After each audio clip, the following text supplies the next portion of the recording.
I'm from Ecotricity, and we are Britain's greenest energy supplier, but we're also the world's only vegan certified energy supplier. Thank you. I mean, it sounds like a little bit of a crazy concept, and that's okay. It essentially stems from the fact that our founder, Dale Vince. Anyone know Dale Vince? Yeah, a few fans.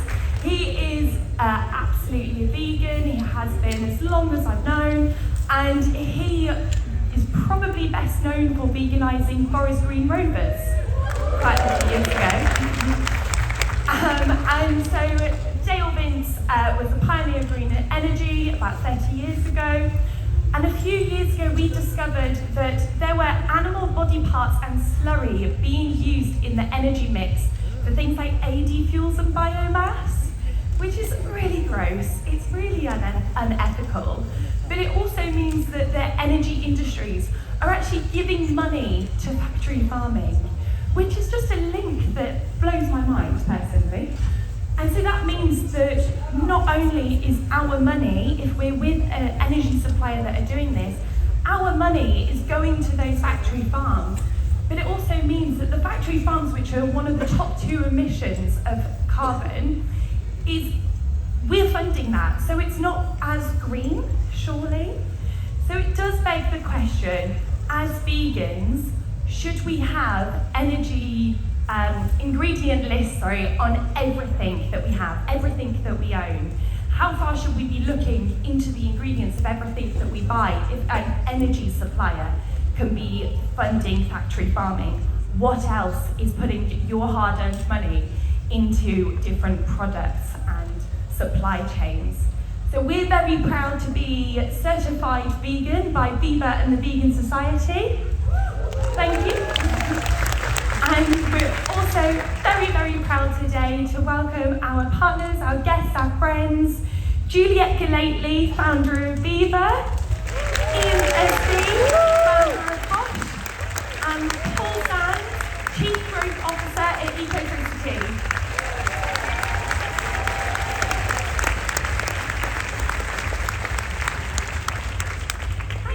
Thank you so much for joining us. Are you having an amazing weekend? Brilliant. Well, I love Vegan Canva, the best festival in the world, yay! Yes, is the short answer. This has been a very, very good time, hasn't it? It's so nice to just be around really like-minded people, all eating fantastic food that you don't have to worry about, and hopefully dancing to some good tunes that were played last night. Were many people at the after party? Yeah, quite a few. I had such a good time last night, I completely lost my car. I couldn't find it. So I'm going to jump straight in because we're all super passionate about this topic and we're on a quick time frame. So big question to kick off with. Has there been any products that you've been looking into buying that you found actually have non-vegan ingredients in? And what did you do about it? I'm actually going to go straight over to Paul because we talked about it the other day and I loved your answer. Yeah, sure. For me, it's the weird places that leather finds its way to, isn't it? So I'm a big audiophile. I wanted to treat myself with some nice headphones recently. Lambskin all over the place is this kind of mark of luxury, and of course it's not luxury, it's a mark of horror. So for me, hard to find good headphones that are vegan, weirdly. Yeah, absolutely. And why is it that as soon as something has animals included, suddenly that means luxury? Same with furniture and things. I don't get that. And Juliet? I think when you have children, issues arise because they are trying to be like their friends. So I've got twin sons, Giles and Finn, and when they got to a certain age, they were wanting to eat the sweets that their friends were. So that becomes an issue because obviously to a kid, a sweet does not look like anything from an animal. So my answer to that was to buy things like vegan gummy bears, which obviously look really cute, but also to lobby. So we went to Roundtree saying, these pastels should be vegan, get the gelatin out. And in 2020, they did it!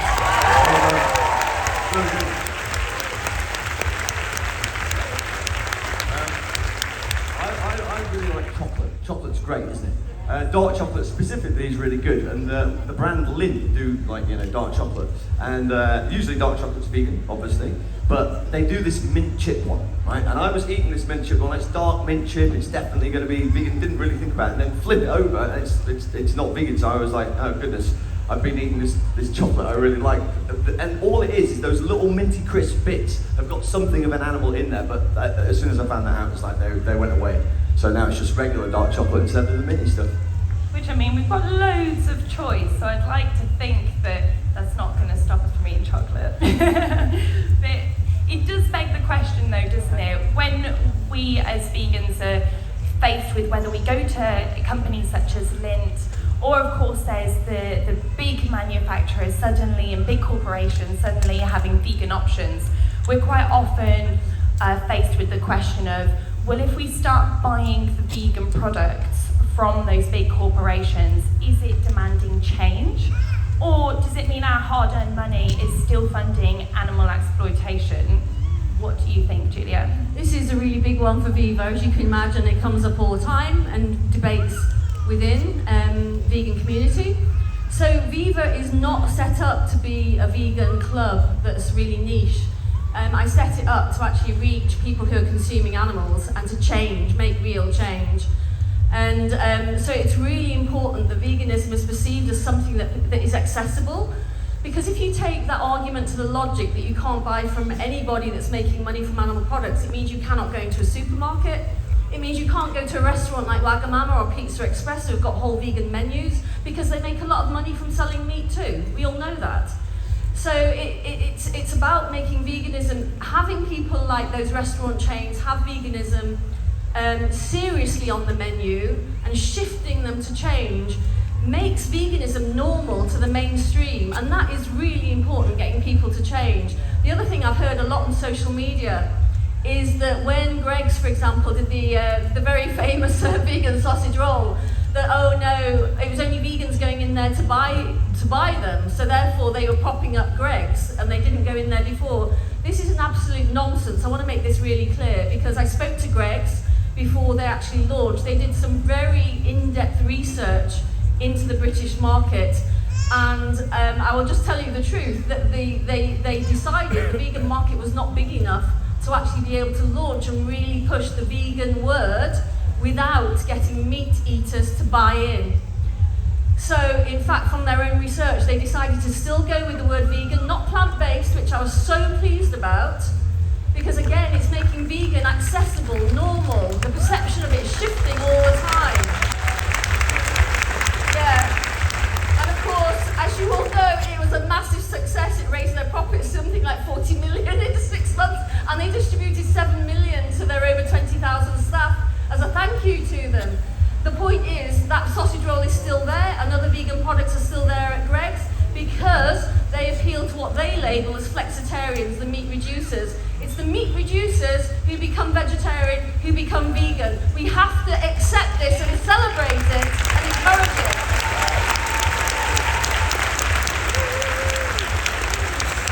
And you actually touched on this in your talk yesterday. You brought up some incredible facts on your board about all of the different injuries and industries and different shops and supply chains that have had these huge high levels of vegan options come on board. So I'm really keen to hear your input on this as well. Do you know what? I'm just my mind has gone to a place about 6 years ago where Henry and I went to see a screening of Cowspiracy, right? And it was Kit Anderson was there, and he did a sort of Q&A afterwards, and someone was basically what he said was, if McDonald's are basically like the devil, if they put a vegan burger on their menu, everyone should go and buy it, even though they are still the devil, because money speaks. It's like the power of the pound is really, really powerful.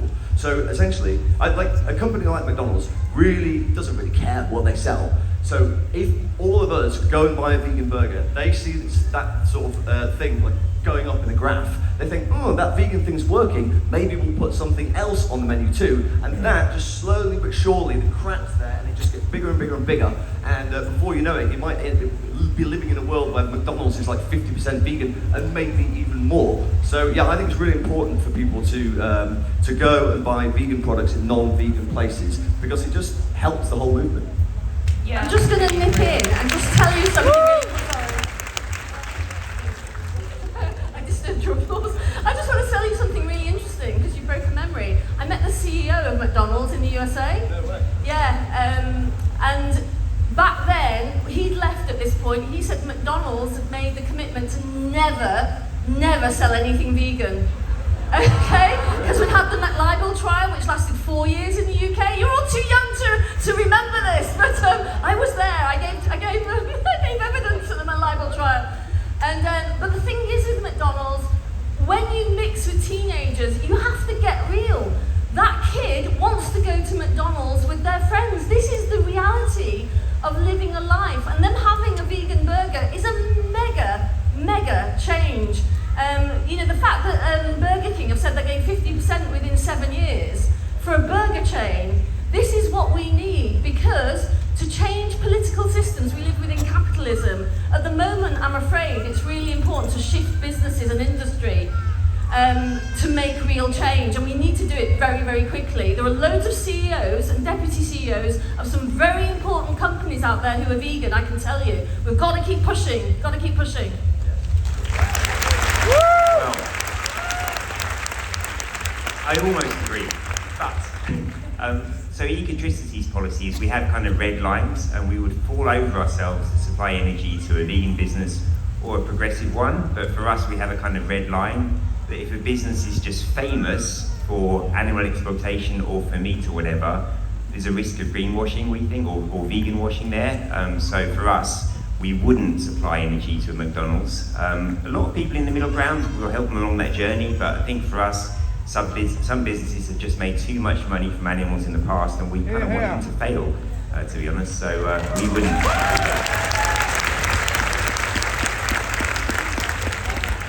I mean, what do you both think to this? So the mention of greenwashing, obviously Paul and I are coming from the energy industry. Greenwashing is a huge issue, unfortunately. But of course, both for yourselves and your background, you definitely will notice a similar kind of pattern in people jumping on a trend and therefore applying a label to hopefully capture more of those audiences. Do you think veganism is at a risk of that new version of greenwashing? Actually, no. I think it's different with veganism, because actually if a company decides to push something as being vegan, even if they then retract and do something else, while that promotion is going on, and you've got things like massive billboards for vegan magnums, it's doing a job for us. We want to see companies like that using that word vegan and normalising and pushing and making it mainstream all the time. And every time somebody buys even one vegan meal when they go out to eat, that dish is reducing greenhouse gases by about a half in terms of agricultural output. I mean, it's reducing the amount of land use for that dish by 76%. It's reducing eutrophication, water pollution, wildlife extinctions. So I think every vegan product that is bought or meal that is bought is worthwhile. So I will not call that greenwashing.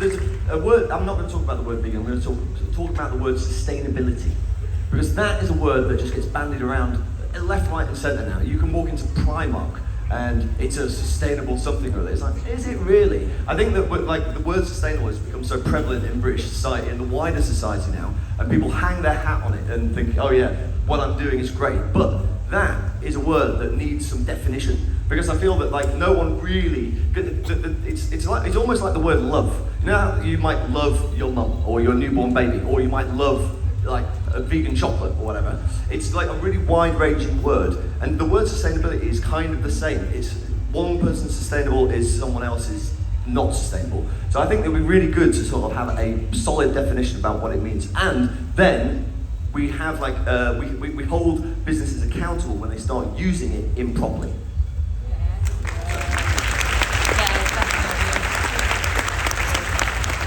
I think for me, I love the adjective vegan because it's nice and tightly defined, isn't it? We all know what it means and what it stands for. I'm plant-based.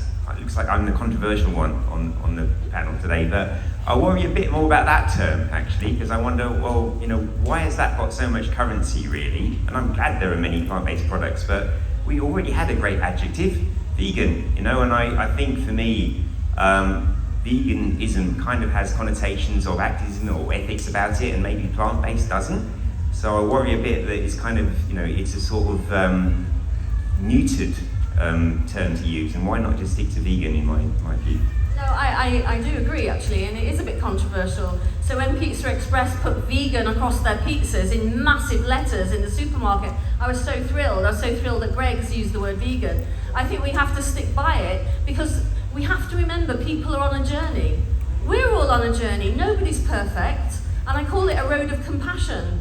So I agree, I think we should stick with the word that everybody understands, and yes, okay, people buy into veganism for their own health, that's fine, because as you all know from the people you've met, once you open your heart to change, something happens to you, and suddenly you're prepared to look at the animal issues, and you're prepared to look at the environmental issues. You shift, and whatever way we can get that shift, we got to use it.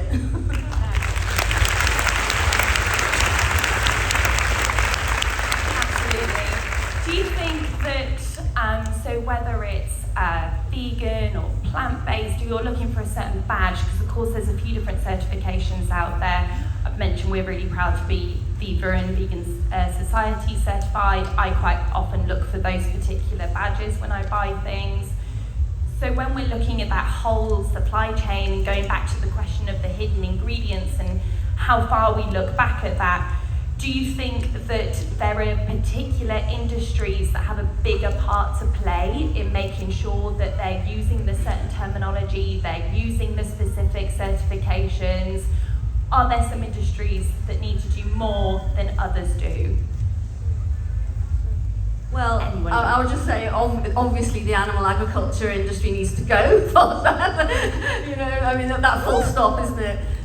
In terms of doing more, they are responsible. 90% of global deforestation is driven by agriculture, and almost all of that is due to animal agriculture. It is just appalling what is happening on this planet. So the animal agriculture, industry needs to go. Those that need to do more, the energy industry is a really obvious example, of course. The timber trade, it needs to be genuinely sustainable. It's far from it. So there are so many. The wildlife trade, of course, needs to go. There is no such thing as sustainable. They try, with fishing, they've tried to say sustainable for all of these decades, and what are they doing? They're actually driving the oceans to extinction. This really is the greenwashing, in a massive sense. So yeah, I suppose those that have potential to be good, but largely are not, are the energy industry and the timber industry. So and the food industry needs to just go fully plant-based, in my opinion. Speaking of food industry and energy industry. Say that again, sorry. Speaking of food industry and energy industry, you've had people to ask. Yeah, I mean, I think the word vegan is just generally a really good barometer for good. Okay, I think like every single bit about veganism is good. It's rooted in good, and therefore I think that not just animal agriculture industry, but I feel that every industry should have a little bit of vegan sprinkled on the top of it, because it would probably make everything just that little bit better. And like I say, it is just a wonderful barometer for living well, doing business well, just living with compassion. I think it's an important thing, and big business could definitely do more with the word vegan attached to them. Yeah, I agree. I think obviously in terms of footprint and actually avoiding harm to animals, then the food industry is the big one. However, I think some of the most interesting conversations happen when you take veganism to unexpected places, like my boss Dale, Forest Green Rovers Football Club. You've got a football club now, as well, haven't you? No, we sponsor a football club. And also a vegan football club, Newark and Sherwood United. So fantastic. Yeah, it's good. The second one, yeah. But taking it there, you wouldn't think, well, why do you need to make sport vegan? But actually, that's exposed the concept to loads and loads of people who've never even thought about veganism before. Away fans, when they come and see Forest Green Rovers play, might have their first vegan burger ever. So I think actually, of course, the food industry, but as you said, every sector can provoke some really interesting conversations and raise awareness.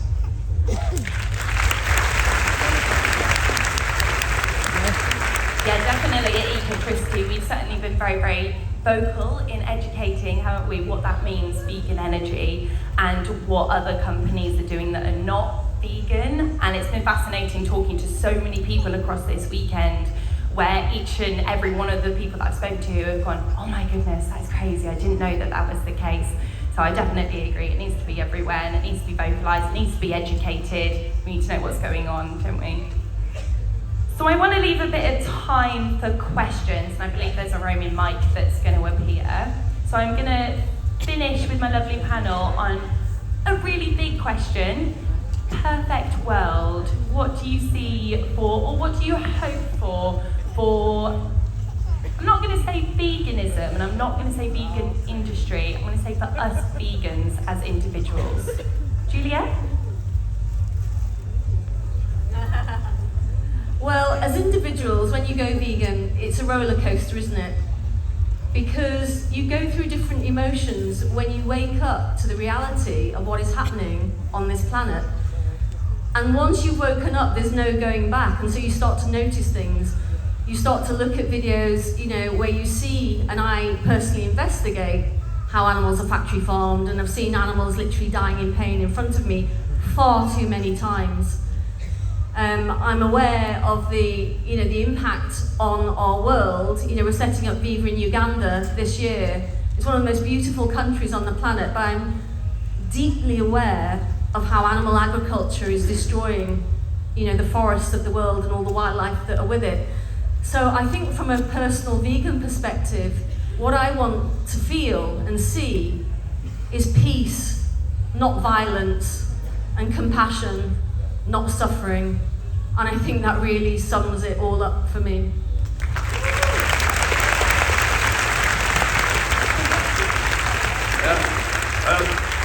Okay, I think us vegans could get a little bit more sneaky. Yeah, we could get really, really sneaky. And the sneak here is essentially us going around to our meaty mates' houses and cooking them a nice meal and showing them that vegan food is super delicious, super healthy, and isn't weird at all. We were talking about this on our talk yesterday. We were talking about the idea of setting up a mind wave, where basically, like, the challenge was put more plants on your mates' plates, and that is essentially just get your mates around for dinner who don't happen to be vegan, cook them a vegan meal, show them that it's like actually really, really easy, and that could potentially just like cause a big change. You know, just like small things done by many people, lots and lots of times, create big change. So yeah, that's it. Sneakiness. Perfect world. I think Juliet would be Prime Minister, firstly.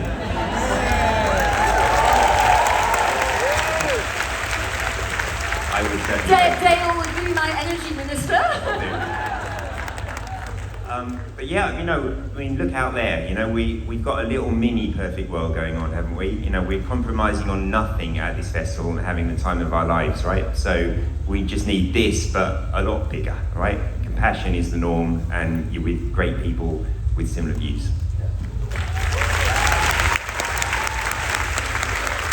Thank you so much. So we're going to pass over to our lovely audience for any questions.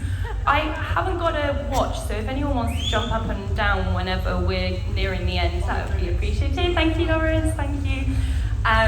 So we're getting as many questions as we can, but Viva and Ecotricity do have stands there. So if you do have any other questions that you want to bring to any of us directly, please do head over there afterwards.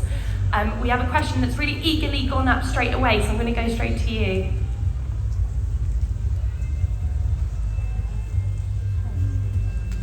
So speaking of hidden ingredients, why is milk powder and everything, and how do we get rid of it?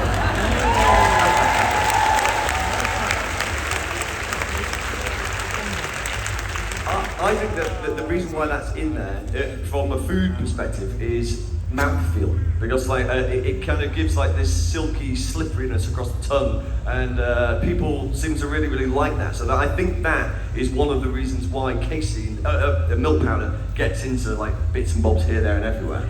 But yeah, it'd be great if they just took it out. We'd be able to eat like loads more food if they just took it out. But hey, go. Yeah, I get really frustrated when there's a vegan product, Pringles, where they suddenly they were vegan and then start adding in ingredients that are no longer vegan. I think surely you're just cutting off a load of your audience. Really, it's a bugbear.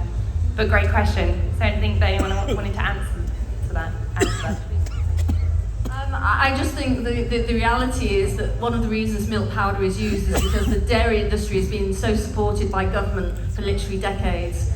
And that was one of the reasons it started appearing in just about, literally thousands of products. So I think that there are political reasons behind these things too.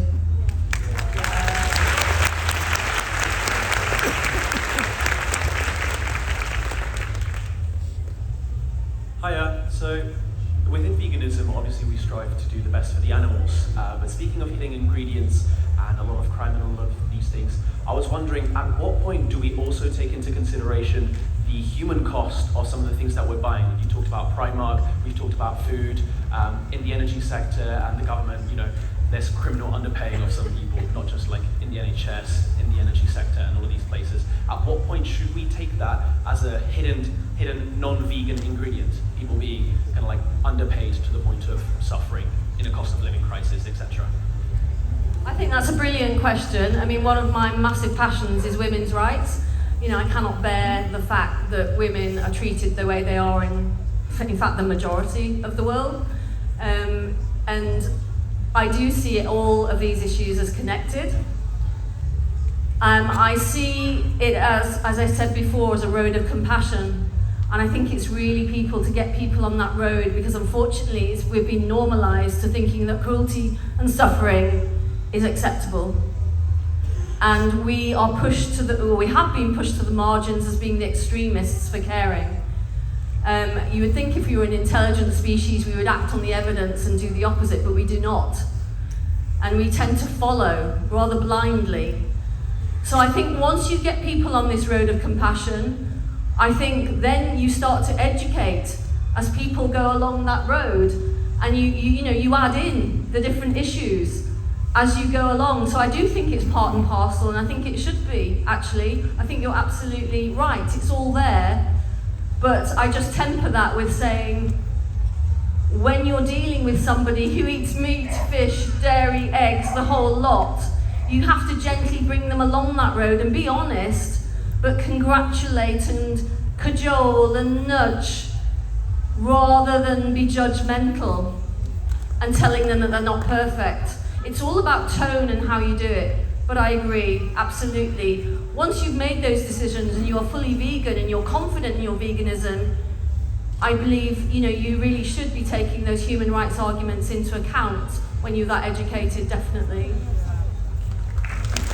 too. I think for me, veganism is, of course, it's about what you put in your mouth, but if you really care about animals, it's also about making sure that you're taking climate action and you're creating viable ecosystems for animals to survive in the future, right? So definitely veganism, I think, goes a lot wider than food, and it is this broader definition of sustainability.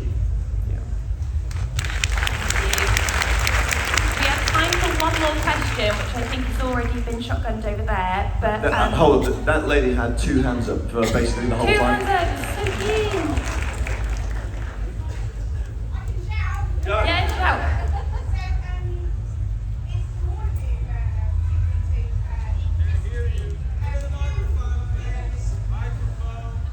Shout louder. We'll repeat the question, don't worry.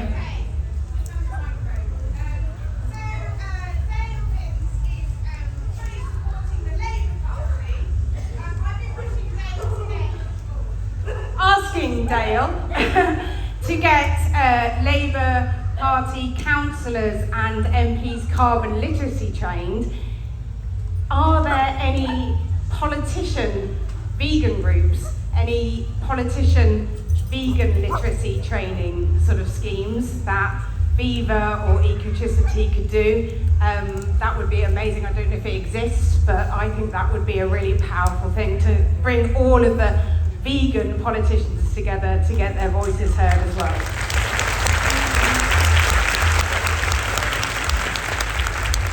There's a thing, Henry and I have been to this thing at Parliament, which is bonkers. You walk into this incredible old building. In this little room, there's a thing called the Plant-Based Food Alliance. And basically we go there, and we've been there a couple of times. It's just you've got some really, you've got a couple of MPs in the room, but then you've also got some kind of change makers in the room too from the vegan community. And we basically go and chat to the MPs and say, look, you're doing this, you probably shouldn't be doing that, you could do this better. And we kind of, the Plant-Based Food Alliance do provide a kind of mouthpiece for the vegan community into Parliament. So it does exist, but it needs to be a lot bigger. Is there a vegan party?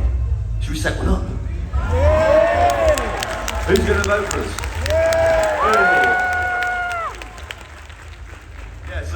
Yeah, it's a really good question because big change starts right at the top, doesn't it? So that'd be good to have more of a mouthpiece in Parliament. Great.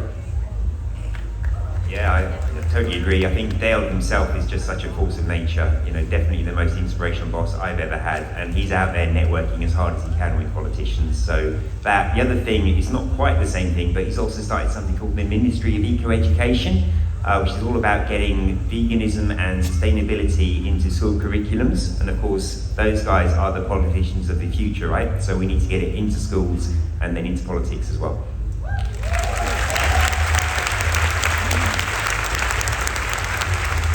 I think there is a bit of a reality check with this, because there have been animal rights and animal welfare parties who have launched, and when it comes to the actual voting, although people say they'll vote for them,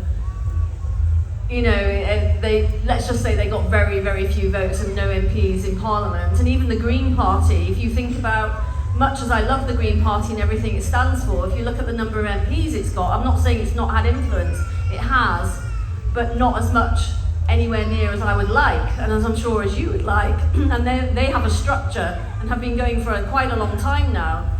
So the question is, why don't people like yourselves stand with the Labour Party, because at the moment we're really a two-party state, and actually become voted for as an MP? Because I think that is the way that we can really change things. And why the hell isn't Dale Vince their energy minister now? I don't understand it. He is just brilliant. He's the best spokesperson they could ever have.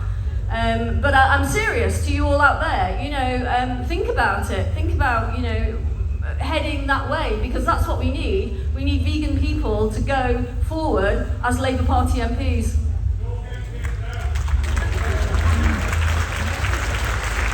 Thank you so much. I'm afraid we have run out of time, but like I said, Ecotricity and Viva do have stands just over on the other side there. I think our social media channels are also up on the board behind us, so please do get in contact with us. And we would love to continue these conversations, and we should be continuing these conversations between us as well, so please keep it going. Just a tiny bit of housekeeping, Ecotricity are offering 50% off a ticket to Vegan Camp Out next year when you switch to us.